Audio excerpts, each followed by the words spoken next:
uday jabra jilaa mar kamid ah aktaradii ugu caansanaa Bollywood ka aktar ku soo caanbaxay mid kamid ah aflaamta jacaylka ee Soomaalidu qaar aad u xiiseeyaan daawashadooda haddaba waxaan la wadaagi doonaa xog xaqiiqo inuu gaara jilaagan balse intaan u gudagelin muuqaalkii waxaan ka codsanaynaa janaal ku soo biirto muuqaalka dadka heshay like inoo saar si share gareeyo la wadaag asxaabtaada soo dhawaada saaxiibayaal uday jabra maali waxaad u taqaano waa mid kamid ah aktaradii soo caanbaxay horaantii sanadii 2000 waxaanu ku soo caanbaxay mid kamid ah aflaamta jacaylka ee Soomaalidu qaar aad u xiiseeyaan waana filimka caanka ah Muhabbateen jilaagan waxa uu dhashay 5 January sanadii 1973 da'ahan waa konton jir waxa uu ku dhashay magaalada Mumbai jilaagan waxa dhalay directorkii caanka ah Yash Jabra walow oo geeriyooday sidoo kale jilaagan waxa la dhashay ninka lagu magacaabo Aditya Jabra asiguna waxa uu kamid yahay directorada ugu caansan fanka India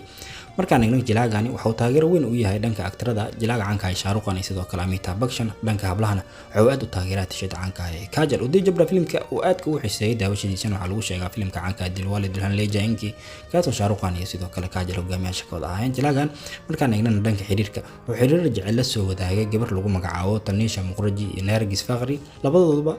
idna muusan guursan wali waa doob jilaagani uday jabra aflaamta ugu caansan ee ka soo muuqdana ama ay Soomaalidu ku xasuustaan waxa kamid ah filimka caanka ah Muhabbateen sidoo kale Mary Yarka Shadihe Mujidosti Karonki sidoo kale taxanayaasha caanka ah Dom 1 Dom 2 Dom 3 ayuu ka soo muuqday jilaagani inkastoo sanadii ugu dambeeyay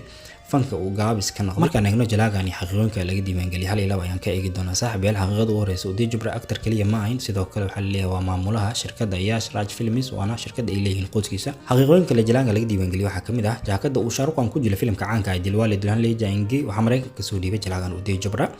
lacag uu ku soo iibiyay ama ka soo baxshan waxa lagu sheegay in ka badan $400 Mareykanka xaqiiqada ugu dambeysay jilaagan ay kala wadaagi doonaan waxa weeyaan uday jabra waxay saaxiibo dhow yihiin jilaaga caanka ah Hrithik Roshan tan iyo maalmihii iskuulka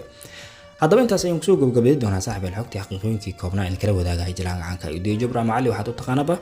fadlan haddii aad ka heshay muuqaalka like inoo saar si share gareeyo oo la wadaag asxaabtaada oo aan ku mahadsantahay daawashada muuqaalkeena